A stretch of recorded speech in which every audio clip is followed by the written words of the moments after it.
After first hearing this music and seeing this title screen, I had no idea that I was about to embark on one of, if not the best stories ever to be told on a gaming platform. Ooh, I look pretty good as a bald guy. Ooh.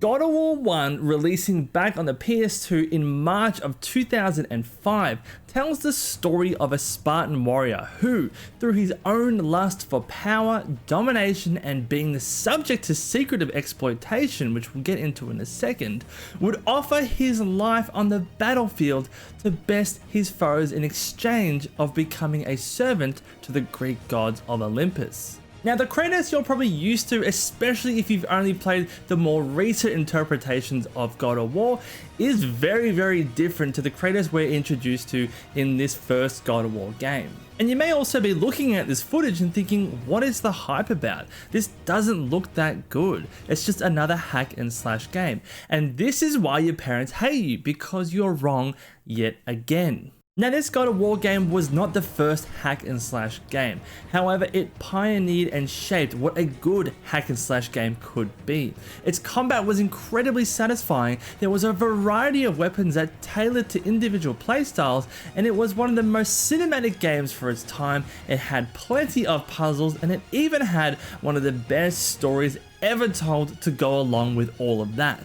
So let's break down what makes this game an absolute masterpiece. Now, the first God of War game was not perfect, especially by today's standard, but it did serve as the perfect platform for Kratos to jump off and become a common household. Oh shit, wait, no, not like that, no, stop! From the very early inception and development of this game, it was very clear that this whole franchise rested on the look and feel of Kratos himself. It was absolutely imperative that Kratos, through his design alone, would not only be enough to convey his own sensibilities, but to be able to carry the God of War franchise.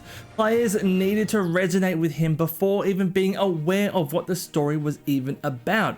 So, concept artists were told to create a character before even being presented with story elements, and were only given a very specific set of parameters to work within. The things I said to him, I said brutal, nasty, violent, antisocial, pissed off, angry, fuck you. That was my direction to Charlie. The hardest part about making Kratos was that the storyline wasn't really there yet. And so I was trying to create a character that didn't have that story behind him yet. I just said, come into work and get angry and see what happens.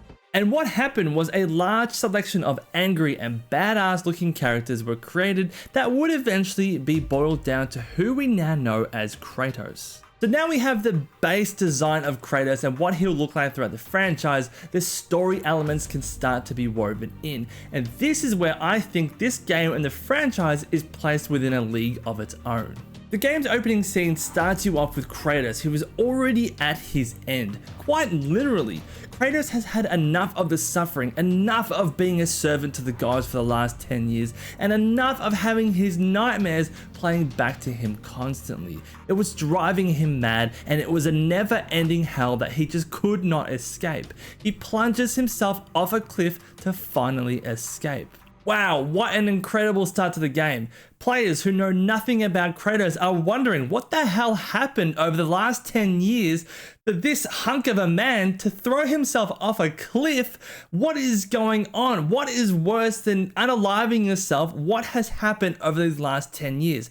It instantly created intrigue and possibly even some compassion for a character that at this point in the game we knew absolutely nothing about. It's a great hook, and it's immediately followed up with a look back at the preceding 3 weeks that took place in order to show you just exactly what happened to push Kratos past breaking point. We open with him fighting a giant hydra that has been plaguing Poseidon's seas, and we eventually learn how Kratos became a servant to the gods. To Kratos, victory was worth any price, even his soul. Ares! Destroy my enemies, and my life is yours.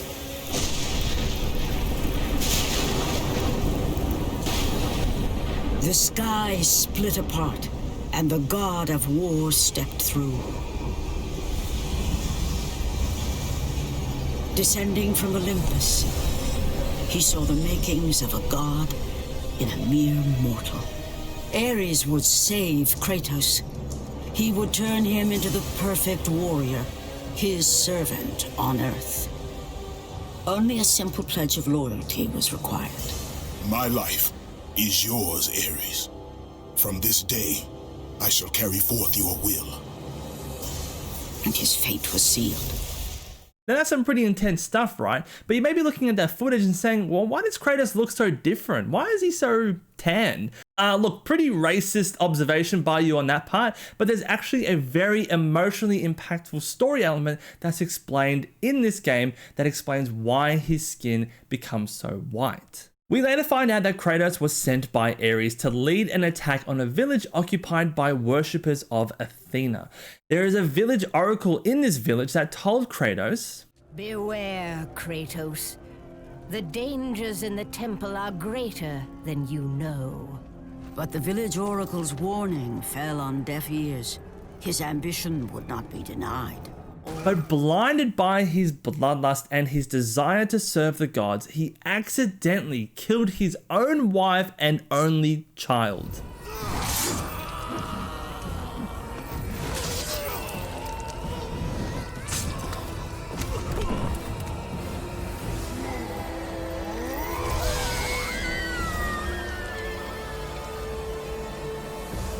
In that instant, the glory he had reveled in turned to horror.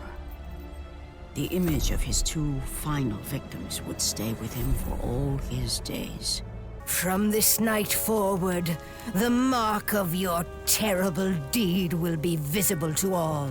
The ashes of your wife and child will remain fastened to your skin, never to be removed.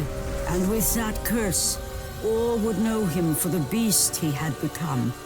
His skin white with the ash of his dead family. The ghost of Sparta had been born. So that's why Kratos becomes whiter than sour cream, and it's at that point as well that he realizes that he can no longer serve the gods. He had now become a man, a mortal who had sold his soul and has lost everything. Kratos, at that very point, full of rage and lust for revenge, became a man with absolutely nothing left to lose. His focus quickly shifted to Ares, the god who placed Kratos' wife and child in that village in an attempt to make Kratos the perfect soldier, to cut ties to all of his humanity, to be used as a perfect weapon. Now, throughout the game, you are chasing Pandora's box, which holds the powers of the gods, and eventually you do the impossible with the Pandora's box. You become the first mortal to kill a god. In killing Ares and stopping his path of destruction, the other gods would be indebted to Kratos. Kratos mistakenly expected that the gods could then remove the memories that were plaguing him of him slaughtering his family. However, as Athena describes, "You have done well, Kratos. Though we mourn the death of our brother, the gods are indebted to you. We promised your sins would be forgiven, and so they are. But we never promised to take away your nightmares. No man, no god could ever forget the terrible deeds you have done." With no way to really rid himself of this torment, feeling abandoned by the gods and having lost everything he held dear, Kratos would attempt to take his own life. Death would be his escape from madness. However, the gods had other plans. For everything he had done across the time of this game, Kratos was plucked from the sea and was offered a new role.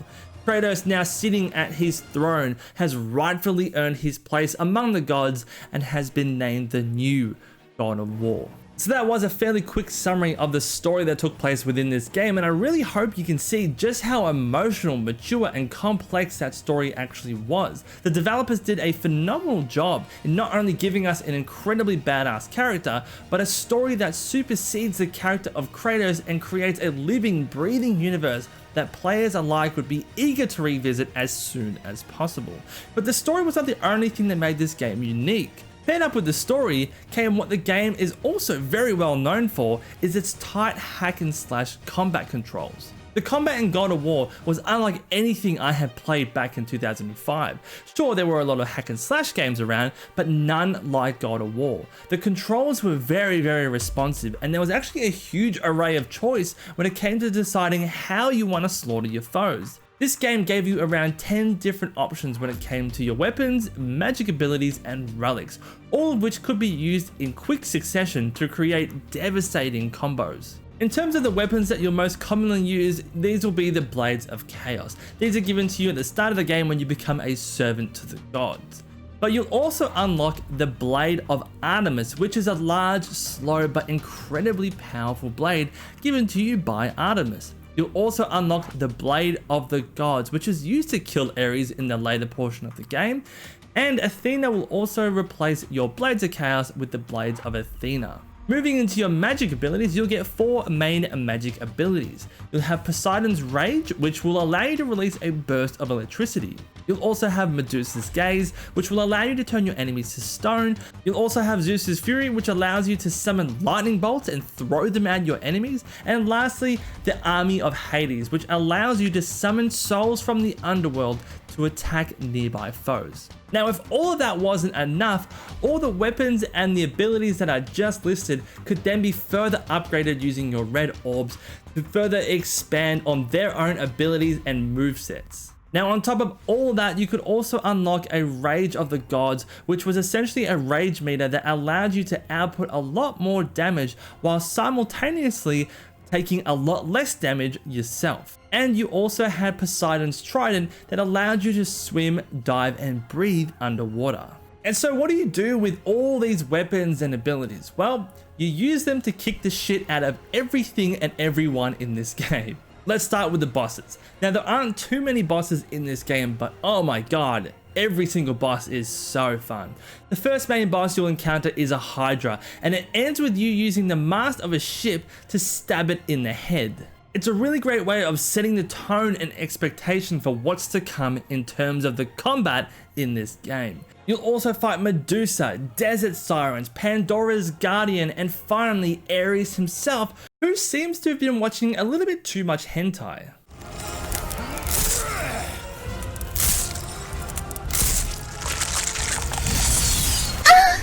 The enemy types were also really impressive in this game, especially for a hack and slash.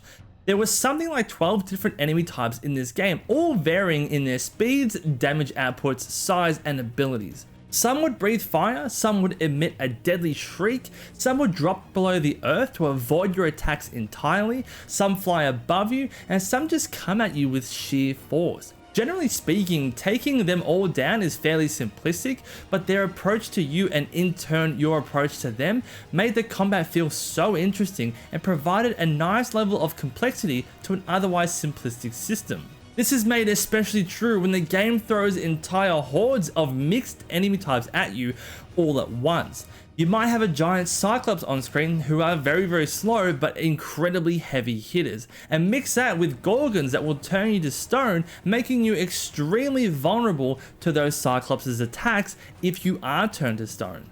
There are so many combinations of enemies that the game gives you that it really makes you strategize how to handle each room, which enemies to kill off first, and what would be the best to use in your suite of weapons and abilities. Now, we also need to remember that this game came out in 2005, and there are some products of its time peppered throughout this game.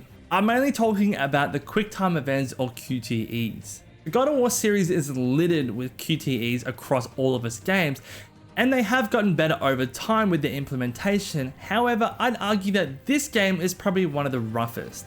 If you've played the newer God of Wars, a lot of QuickTime events have been minimized to just hitting one button or mashing one button. They don't really happen as frequently as other God of War games, but in God of War for the PS2, it's mashing buttons, hitting different buttons in quick succession, even moving your joysticks in different circular motions for varying lengths. The buttons appear right in the center of the screen and often cover Kratos himself. They're super obnoxious and they aren't really done all that well. Thankfully, by God of War 3, they figured out that you could just put each button in the corresponding side of the screen that lines up with the controller layout, which has also led to a lot less mistakes being made by players. Now, some also took issue with the fixed camera perspective. Instead of you being able to use the joysticks to control the camera, it's actually been made a dodge roll button. You actually don't get a choice in how you perceive or look at the world through this game. At first, this was a little jarring to get used to. However, I saw this exchange as a way for the developers to specifically tailor cinematic moments and ensure all players can enjoy those monumental events peppered throughout the game. It's a way for the developers to really show off the exact vision that they were trying to achieve, whether it's a cinematic moment, emotional scenes, or just to show you the sheer grand nature of their level designs. Now, this absolutely would not have worked if the camera itself wasn't as good as what it is in the God of War games. It's not perfect, especially by today's standards, but back in 2005, I didn't even notice that the camera behaved so well that it just wasn't an issue for me at all. Now, speaking of the level designs, my god, this game has some of the most varied, intricate, and detailed levels that I can ever recall for its time.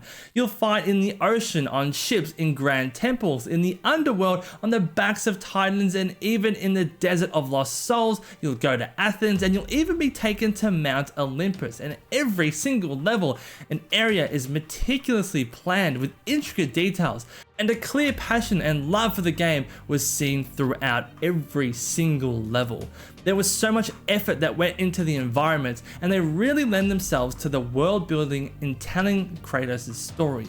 Most, if not all levels also have some kind of puzzle mechanic element imbued into them as well. However, they're all still fairly simple. Usually it's move a few blocks around or put things into a weighted platform. Nothing too complex, but it did provide for a nice change away from the constant head bludgeoning. They didn't take away from that, but they did provide a nice contrast when needed. Sometimes you just need a break from tearing someone's head off. So taking a look back at the game that was released in 2005 that started the whole God of War franchise, can it still be considered a masterpiece for today? I'd say yeah, definitely. By today's standard, it is rough around the edges, but I still think it holds up extremely well for a game that's almost 20 years old. There was such a noticeable love and passion for this project by the team. The game resonated with enough fans through its expert storytelling, large-scale level designs, and well-built combat systems to spawn many, and I mean many, new installments. You don't just get that on any old game franchise. There has to be something here to warrant this expansive world and story being told.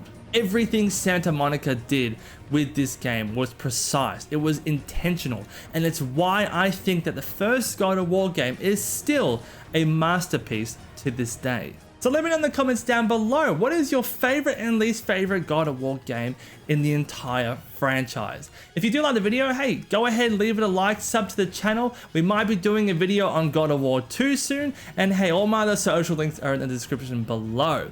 That's it for today's video, guys. Take care and stay safe out there, and I'll see you in the next one.